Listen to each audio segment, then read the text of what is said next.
नमस्कार। हम पढ़ रहे थे हिंदी की पाठ्य पुस्तक वाटिका का पाठ 5, कक्षा तीसरी की पुस्तक वाटिका का पाठ 5 सुबह। सुबह कविता के माध्यम से बच्चों हमने सीखा कि हमें रोज सुबह समय पर उठ जाना चाहिए। जैसे कि प्रकृति समय पर अपना कार्य करती है, जैसे सूरज समय पर उठता है, कलियां समय पर खिलती हैं और चिड़िया सुबह समय पर जाग जाती हैं। उसी प्रकार हमें भी अपना हर काम समय पर करना चाहिए और मेहनत करके आगे बढ़ना चाहिए। तो इस पाठ को मैंने आपको समझाया पिछली वीडियो में। आज मैं समझाऊंगी पाठ से संबंधित शब्दार्थ और प्रश्न उत्तर। तो सभी बच्चे ध्यान से सुनेंगे और साथ साथ में काम भी करेंगे। तो चलिए पढ़ते हैं शब्दार्थ। शब्दार्थ है सुहानी।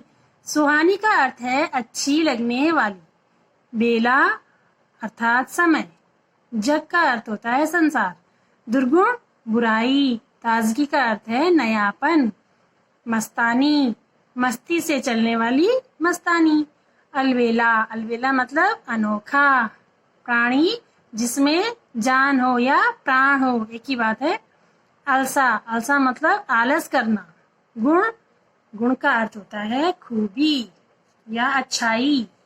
ठीक है बच्चों, तो ये तो थे शब्दार्थ। अब देखते हैं हम मौखिक प्रश्न उत्तर। पहला प्रश्न है सुबह के समय चिड़िया क्या करती है? तो बच्चों क्या करती है सुबह के समय चिड़िया? सुबह के समय चिड़िया गाती है। अगला प्रश्न है सुबह का समय किन्हें अच्छा लगता है? किन्हें अच्छा लगता है सुबह का समय? जो आलसी लोग होते हैं उन्हें अच्छा लगता है? नहीं लगता है ना। उन्हें लगता है अरे यार सुबह हो गई, अब तो उठना पड़ेगा। इससे अच्छा रात ही होती तो हम सोए रहते हैं ना। आलसी लोगों को कभी अच्छा नहीं लगता है सुबह का समय। सुबह का समय उन लोगों को अच्छा लगता है जिनको मेहनत अच्छी लगती है। क्यों? क्योंकि सुबह सुबह शरीर में एक नई ऊर्जा, एक नई चेतना आती है जिससे हम मेहनत करने में हमें और अच्छा लगता है। ठीक है, तो जिनको मेहनत अच्छी लगती है उनको ही सुबह का समय अच्छा लगता है। ये आपका उत्तर है। अगला प्रश्न है सबसे अच्छा गुण क्या है? तो बच्चों सबसे अच्छा गुण है मेहनत का गुण। ठीक है। प्रश्न नंबर 2 है ये भाव कविता की किन पंक्तियों में छिपे हैं बताइए। सुबह होते ही सारा जग सुंदर हो जाता है। ये भाव कविता की कौन सी पंक्ति में है? तो ये पंक्तियां हैं अंधकार सब खो जाता है, सब जग सुंदर हो जाता है ना। इन पंक्तियों में इस भाव का अर्थ है मेहनत करने वालों को सुबह भली लगती है। ये कहाँ पर लिखा हुआ है? ये आपके चौथे पैराग्राफ में लिखा हुआ है कि सुबह भली लगती है उनको, मेहनत प्यारी लगती जिनको। बच्चों ये कविता आपको कंठस्थ याद करनी है। स्कूल खुलने पर मैं सब बच्चों से सुनूंगी। ठीक है, तो ये आपके प्रश्न नंबर 2 यहाँ पर पूरा हुआ। अब देखते हैं प्रश्न नंबर 3। बच्चों प्रश्न नंबर 3 है कविता की पंक्तियां पूरी कीजिए। कविता की पंक्तियां आपको पूरी करनी है। एक एक लाइन यहाँ पर लिखी हुई है। ये आप कविता याद करके भी इन्हें पूरी कर सकते हैं, वैसे आप पीछे कविता में देखकर भी इसको पूरी कर सकते हैं। सूरज की किरणें आती हैं, उसके बाद क्या उनसी लाइनें खो देते हैं आलस सारा, उसके बाद मेहनत सबसे अच्छा गुण है, उसके बाद कौन सी लाइनें है ना। तो ये पंक्तियां आपको स्वयं से पूरी करनी है। अब है प्रश्न नंबर 2 है लिखित। अब लिखित कर रहे हैं हम यहाँ से। लिखित का प्रश्न नंबर 2 है। 2 का पहला प्रश्न है कि सूरज की किरणें निकलने पर क्या क्या होता है? बच्चों मैंने आपको कल कविता में समझाया था ना कि सूरज की किरणें निकलने पर क्या होता है।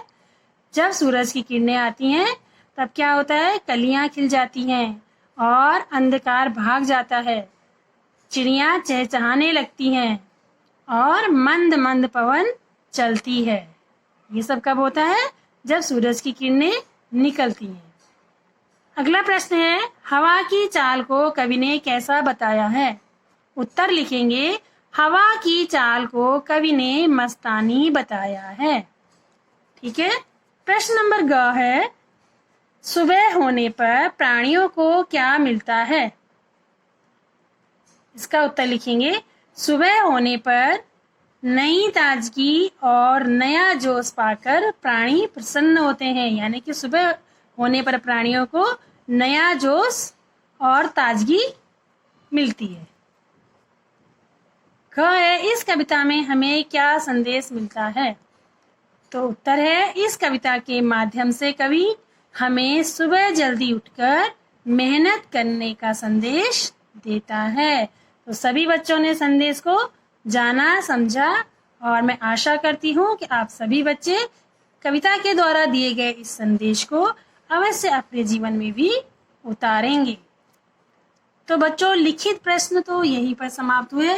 अब आपका अगला प्रश्न है भाषा बोध का। ठीक है, भाषा बोध वाला कार्य आप स्वयं करेंगे, क्योंकि इसमें आप स्वयं कर सकते हैं इतना कार्य। जैसे पहला प्रश्न है, कविता में से ढूंढकर समान तुक वाले 2-2 शब्द लिखिए। जैसे तारा है, तारा के ही समान दूसरा शब्द सारा या फिर प्यारा, है ना। इसी प्रकार से तुक मिलाने वाले शब्दों को छांट कर आप यहाँ लिखेंगे। अगला प्रश्न है, विलोम शब्द लिखिए। विलोम का अर्थ होता है उल्टा, उल्टे अर्थ वाला शब्द लिखना है। जैसे गुण, गुण का उल्टा दोष। इसी प्रकार से आपको बाकी विलोम शब्द भी लिखने हैं। तो ये भाषा बोध का कार्य आप स्वयं से करेंगे और आप जो लिखित के प्रश्न उत्तर हैं और मौखिक के प्रश्न उत्तर हैं, इन्हें अपनी हिंदी की नोटबुक में करेंगे। तो इसी के साथ बच्चों, आपका ये पाठ यहीं पर समाप्त हुआ। एक नए पाठ के साथ नई वीडियो लेकर आपके सम्मुख प्रस्तुत होंगी। तब तक के लिए धन्यवाद।